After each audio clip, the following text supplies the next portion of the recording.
On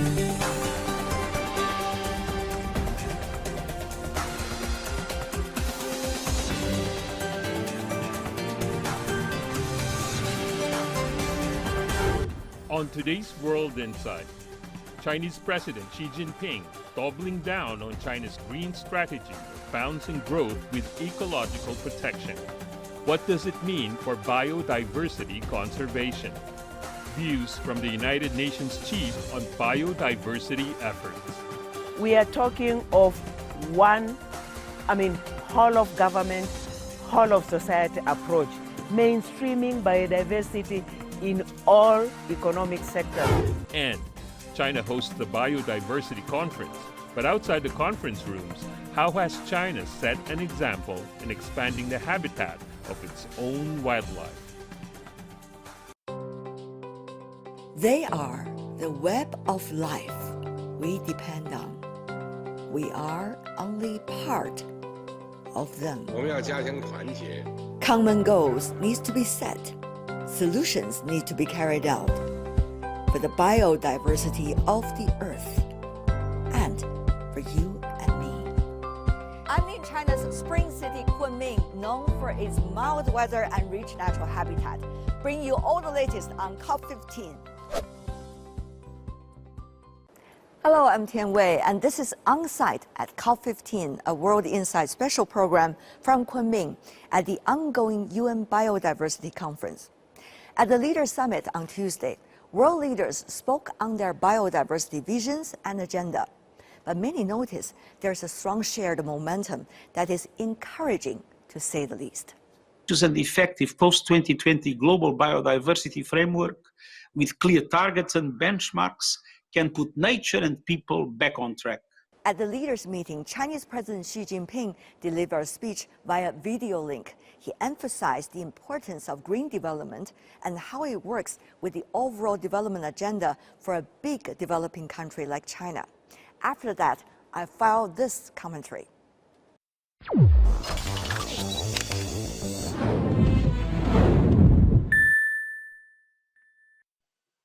绿水青山就是金山银山。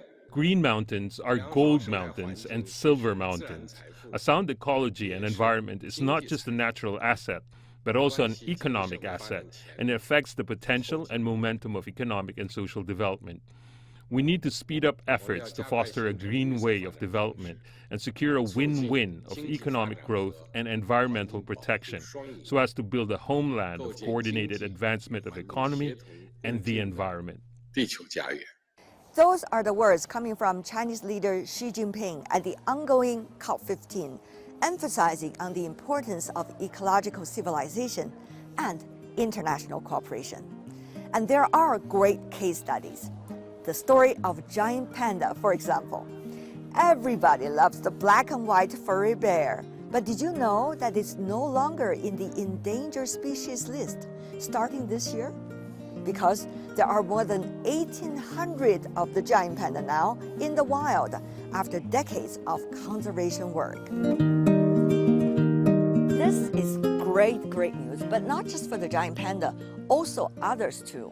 Why? Well, because by preserving the panda through biodiversity protection and ecological restoration, you also preserve the unique forests and the wealth of species that live in them. Meanwhile, the panda's habitat is also important for local communities who use it for food, income, and even medicine. Furthermore, the panda's mountains form the watersheds for both the Yangtze and the Yellow Rivers, which are economic heart of China. Amazing, isn't it? But also for those reasons, the giant panda story can only be celebrated well when real work is being done to other species, which is now an urgent task. Humans' increasing footprint are harming ecosystems like this. These ecosystems are extremely important for everything we need. The fresh air we breathe, the drinkable water, medicine, and also all the vital materials that we need for our lives. But if you look at the numbers, things are not getting better but worse. 1 million of plant and animal species out of 8 million are facing extinction, and this is the worst number ever since human history.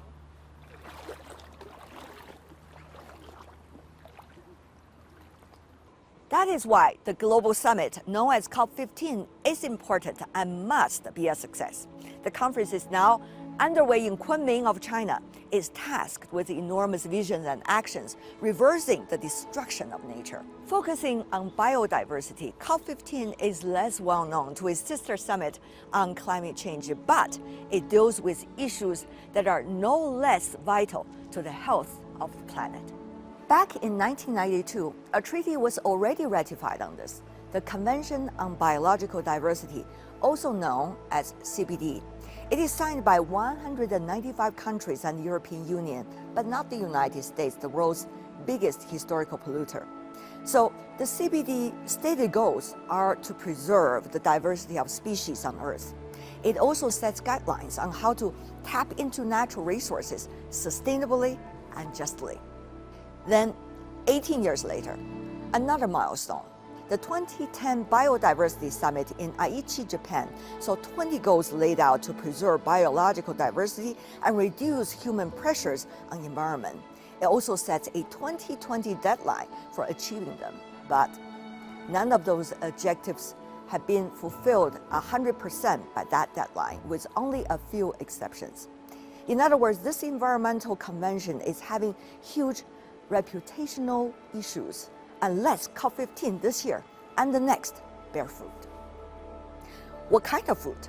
People hope to see a new set of targets designed to allow our species to live in harmony with nature, with a 2050 deadline and 2030 checkpoints.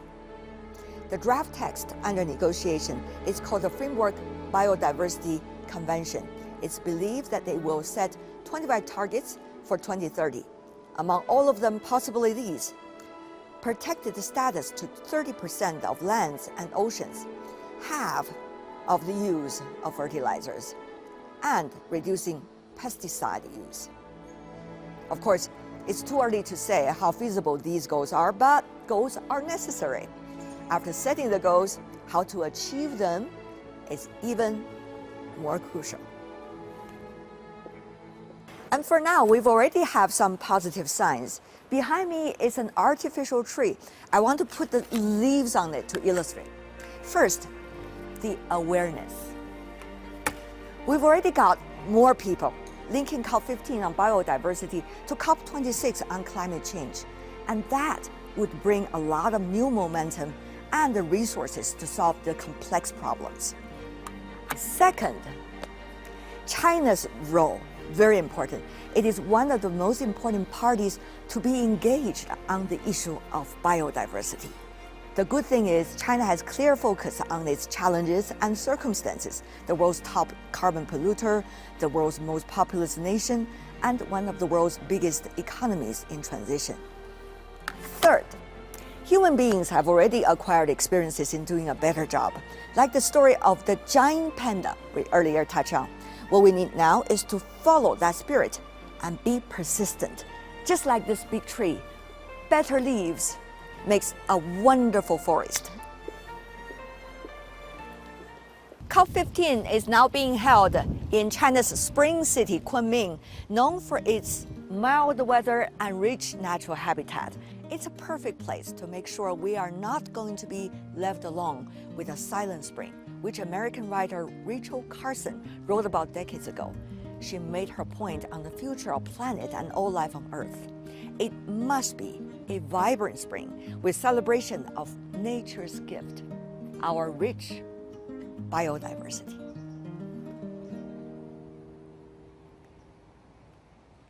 The clock is ticking for global endangered wildlife. Animal and plant species are going extinct at an accelerating rate, no thanks to climate change, deforestation, pollution, and urban development. To limit the loss, the United Nations has urged the countries to commit to conserving 30% of the planet's land and oceans.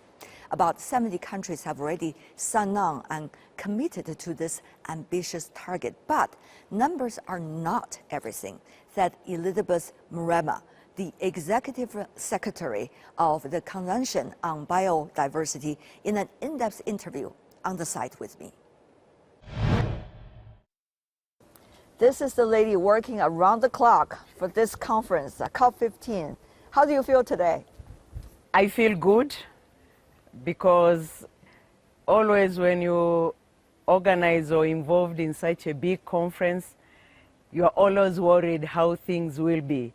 But the moment you begin, then things flow. It's important to get your gut feeling because you went through earlier ups and downs of the agreement. You know the pitfalls, why they didn't work earlier. Countries did make their national commitments. Unfortunately, the national commitments were not aligned with the global targets. And because our assessment was looking at global targets, then globally, yes, you come to the conclusion that the targets were not met. But at national level, we know targets, for some countries, targets were met, including here in China. If I look at protected areas, global target was 17% of the land and 10% of the sea. Until December, we had not reached any of the two. But China's protected areas is 18%, had already surpassed the global targets. Another lesson is where actions and measures, management of biodiversity were put in place, particularly at national level. We even see a difference at global level. Forest deforestation has decreased by 30%. But this is the result of those national actions. Where fisheries management actions have been taken, we've seen the increase in fishing stock. Alien invasive species we've seen have improved, especially in the islands. So there are these positive progress. It's only that it's just a progress have not reached that global targets. What have we learned from that? Now, as the post-2020 Global Biodiversity Framework is being developed, number one key from the beginning has been to make sure all stakeholders are engaged in the development process. Who are these stakeholders? You need the indigenous people's local communities. You need the youth. You need the women. We need the business. We need the financial sector. We need the NGOs. We need you and me, everybody, to also play a role. And it's not just the government. So 30-30, 30% land, 30% sea, protected. Some even suggest 50%. 50%, yeah, yes. I mean, the number could go anywhere as the experts, how do they see the world? Elizabeth, does number make sense? How would we make numbers sense? To me, what matters is not the distance, is not the percentage, but will be the quality of conservation in those areas. That's what will matter. That's a great point. The management of those protected areas. We know, for instance, many communities, particularly indigenous peoples, local communities, are not so much in favor of 30 by 30.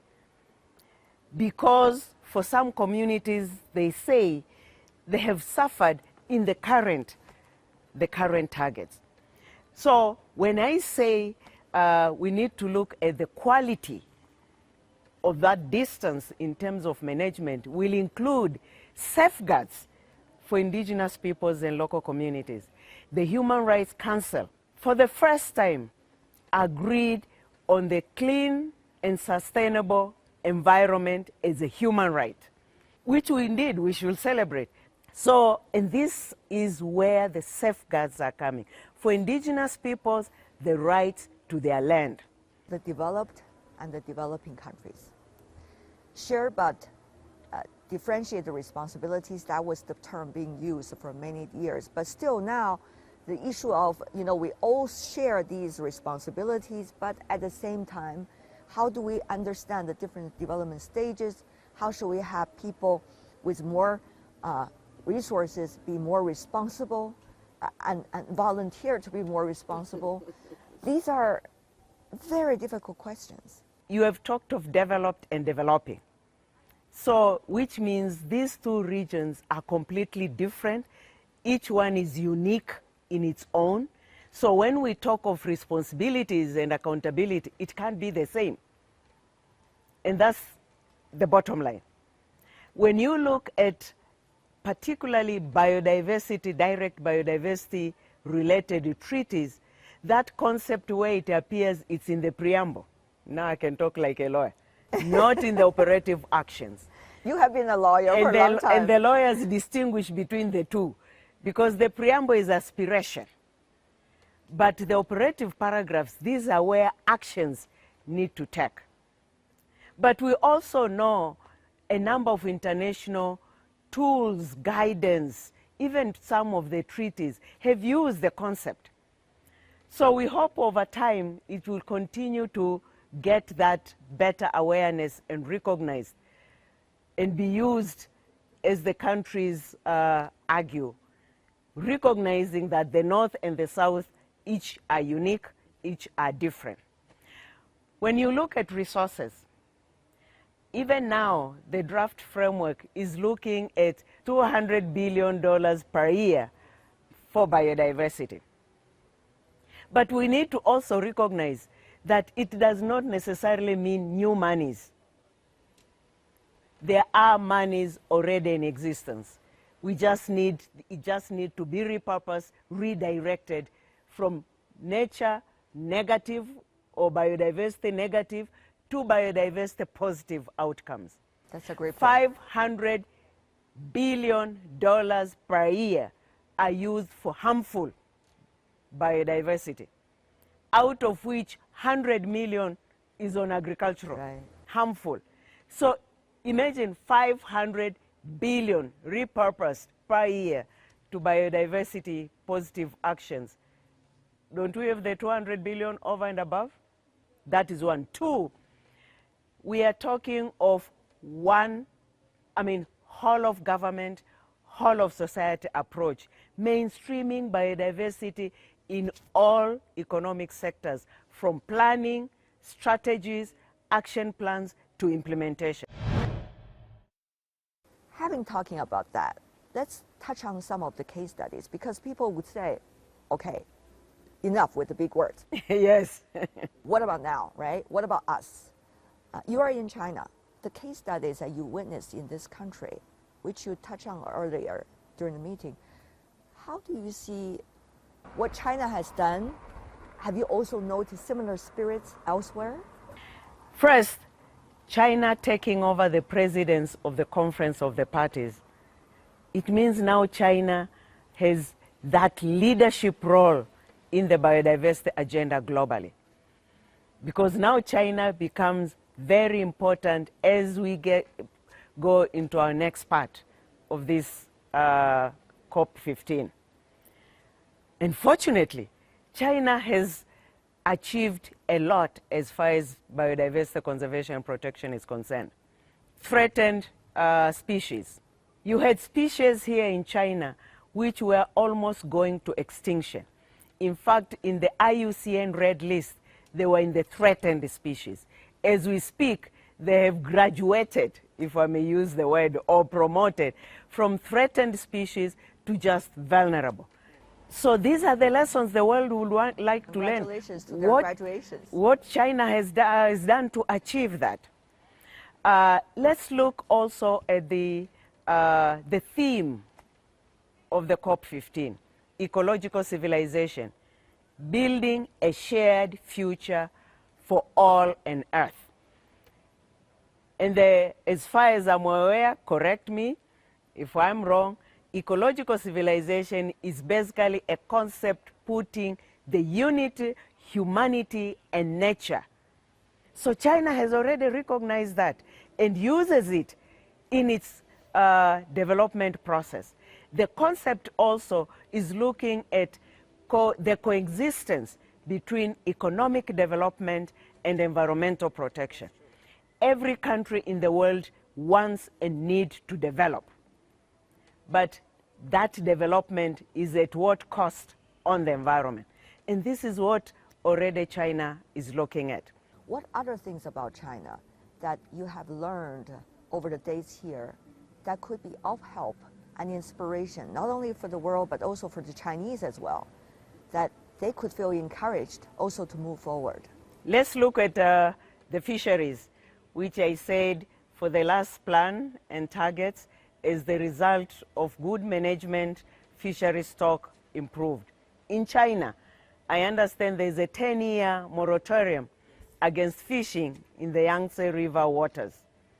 That's a major action. Probably that's what contributed to the increase in fishing stock. Here in China, as far as the ocean is concerned, I understand there is also a ban of fishing during summer on the ocean. These are what are contributing or will contribute further in the increase of fish stock. But that has to be accompanied by also looking at other factors. We cannot increase fishing stock if the same fish are choked with plastics. So again, that's where integrated approach then comes in. So it's not just looking at the number, but looking at the quality. Now, when we look at the CBD, we notice that some of the world's biggest economies still are not part of it, some of them. Only two. You know better than I do, Elizabeth, I know that. So some could say, you see, they are the most powerful. How come they're not working on it? And you're asking us to work on it.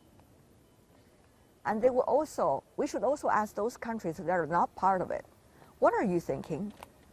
It's a legitimate question. As far as the Convention on Biological Diversity is concerned, we already say it's a universal international legally binding treaty. The two countries which are not yet parties to it, I can tell you at national level, a lot is happening for biodiversity conservation because biodiversity does not know borders. And biodiversity also has an impact across borders. Air, you can't say this is air only for China. It crosses borders. The waters, the food, as the result of trade and tourism and what have you. Yeah? So, for instance, when we look at one country, it is very active in the ongoing negotiations. Clearly, to me, indicating that the final outcome of the, for instance, the framework when it is adopted, it will have an implication also at their national level. Because it doesn't mean the framework will be adopted and I'm in country X and say, I don't need to conserve my biodiversity. I don't need to share the resources accruing from biodiversity fairly and equitably with my population. I can't say I don't care about indigenous peoples, to hell with those areas under traditional knowledge. Impossible. So we can see how they are engaged. They are given an opportunity to speak. And even you can see also the way the negotiations are. Will normally begin, first priority, all the parties speak. Until their list is exhausted, then we go to non-party. Then they come in. Then we go to the rest of the world observers, NGOs, business. So by itself is a country, government, which are recognized and engaged in these negotiations. Because also, if you never know, probably already they are looking at possibilities in the future to join. But if they have to join in the future, it means what will be adopted should also be able to respond to their national priorities. Otherwise, then they will never join. So why should they even engage now? This is the first stage. We're sitting here. On our left side, right side, there is the convention conference site. Beautiful one. Beautiful one. Things have to happen there. Yes. Online and offline. Offline. What is the mark that you think you need to make this week so that things will really happen coming April? Two things. This week, we are going to listen and hear the voices of the leaders globally. Probably at the Leaders Summit, we might hear the voices of the leaders. At the ministerial roundtables, we will hear the voices of over 100 ministers from over 100 countries.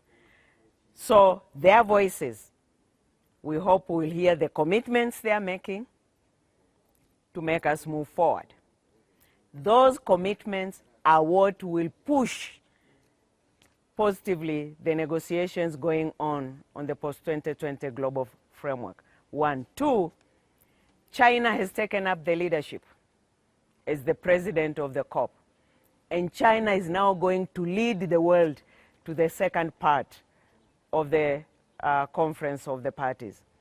So that again will be critical to see that China's leadership, both politically, but also in leading the negotiations, in galvanizing all countries globally to really accept that action-oriented, tangible, achievable, transformative post-2020 global biodiversity framework. If we achieve that this week, then second part of COP will know it will be a smooth road. When you and I can celebrate here in Kunming, at what point can we celebrate with a beer or two? The end of the second part of the conference, because the last day, that's when the gavel will go down on the adoption of the framework. But we'll only celebrate not just the gavel, because the gavel will be the adoption of a document. Right. What will be important will be what will be inside that document, to be able for the countries to begin implementation immediately. And implementation immediately will be key, because one of the lessons we've learned from the last one was the delay and the time lag for implementation. We hope that lesson we've learned, the countries now have taken actions on biodiversity. Countries already know what to do. Stakeholders, we all know. We know the challenge. We know what needs to be done, how to do it. So we hope once it is adopted, we move straight to actually doing and putting actions on the ground. I hope some Chinese red will give us also some good luck. And I hope there will be plenty by then so that we can show. Elizabeth, all the best. What a pleasure.